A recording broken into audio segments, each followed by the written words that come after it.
সবগুলি তসলিমার ডিম ফুটা বাচ্চা, সবগুলি তসলিমার ডিম ফুটা বাচ্চা। বর্তমান সমাজের যে সমস্ত বড় বড় শিক্ষিত মুসলমান পণ্ডিতেরা কোরআনের বিধানের বিরুদ্ধে ব্যঙ্গ করে থাকে,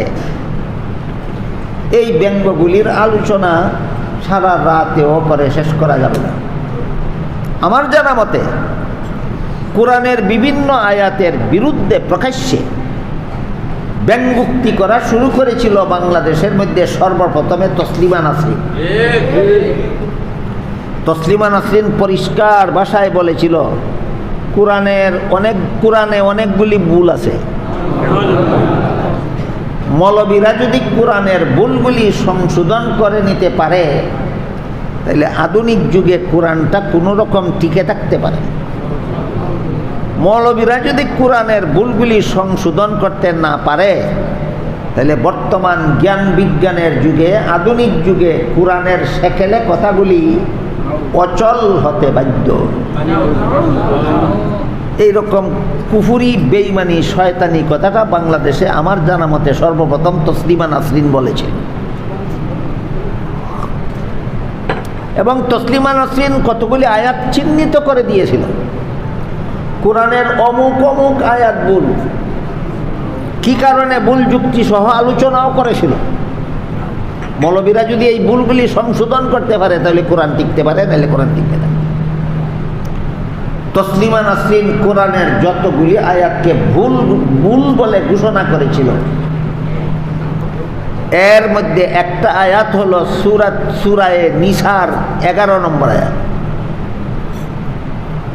সূরায়ে নিসার 11 নম্বর আয়াতে আল্লাহ বলেছেন, ওয়ালিদ যাকারি মিসলু হাজ্জিল উনসায়াইন।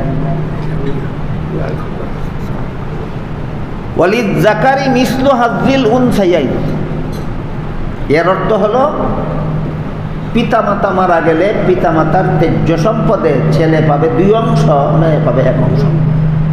ছেলে পাবে 2 অংশ, মেয়ে পাবে 1 অংশ।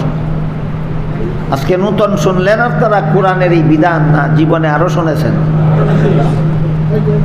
এই বিধানটা আল্লাহ কোরআনের কোন সূরার কত নম্বর আয়াতে দিয়েছেন? সূরা নিসার 11 নম্বর আয়াত। এখানে এসে তসলিমা নাসরিন বলে, ছেলে যেই বাবার সন্তান, মেয়ে সেই বাবার সন্তান। ছেলের মুখ আছে খাওয়ার দরকার, মেয়েরও মুখ আছে খাওয়ার দরকার। ছেলের শরীর আছে পোশাকের দরকার, মেয়েরও শরীর আছে পোশাকের দরকার। ছেলের জীবনযাপনের জন্য বাড়িঘরের দরকার, মেয়েরও জীবনযাপনের জন্য বাড়িঘরের দরকার। এমত অবস্থায় একই বাবার সন্তান হওয়া সত্ত্বেও ছেলেকে 2 অংশ দিয়ে মেয়েকে 1 অংশ দেওয়া নারী জাতির সাথে কোরআনের অবিচার ছাড়া আর কিছু নয়। নারী জাতির সাথে কোরআনে অবিচার করছে। মৌলবীরা যদি এই অবিচারকে সুবিচারে রূপান্তরিত করতে পারো তাইলে এই কোরআনটা সচল থাকতে পারে। মৌলবীরা যদি আয়াতের ভুলটা সংশোধন করতে না পারো, এই কোরআন আধুনিক জ্ঞান বিজ্ঞানের যুগে অচল হতে বাধ্য।